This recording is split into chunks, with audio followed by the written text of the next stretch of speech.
तो आज हम क्या सीखेंगे, घटते और बढ़ते क्रम में, है ना। तो हम तुमको क्या, घटते क्रम में कौन सी संख्या सबसे पहले आएगी, फिर उससे देखो, इनको हमने लाइन से लगाया है तो कैसे क्रम में है ये, किस क्रम में है ये, घटते क्रम में। सबसे बड़ा, फिर उससे छोटा, फिर उससे छोटा, इस तरह करके सबसे छोटा सबसे बाद में होता है ना।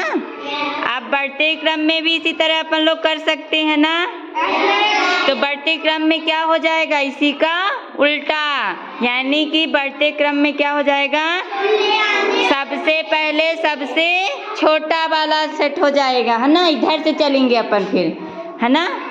तो सबसे छोटा, उससे बड़ा, उससे बड़ा, उससे बड़ा, और फिर सबसे बड़ा, यानी कि ये क्या हो जाएगा, कौन सा क्रम, बढ़ते क्रम, ठीक है ना। तो अब तुम लोगों को जानकारी हो गई कि बढ़ते और घटते क्रम में अपन लोग कैसे चलेंगे, कैसे चलेंगे बताओ।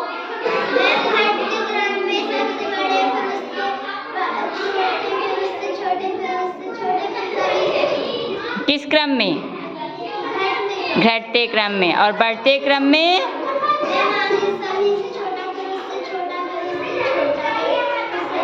पहले सबसे, घटते क्रम में क्या होगा, सबसे बड़ा, है ना, फिर सबसे छोटा। अब बढ़ते क्रम में सबसे पहले सबसे छोटा, फिर सबसे लास्ट में, है ना। इस तरह अपन लोग संख्याओं का ज्ञान कर सकते हैं, है ना।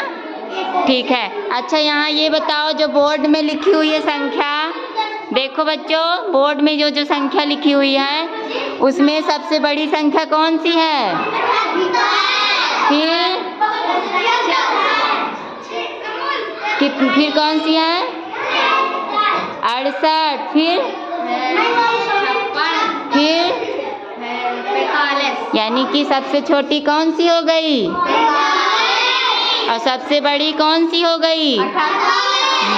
ठीक है ना। इस तरह हम घटते और बढ़ते क्रम में संख्याओं का ज्ञान कर सकते हैं, ठीक है ना। अच्छा लगा।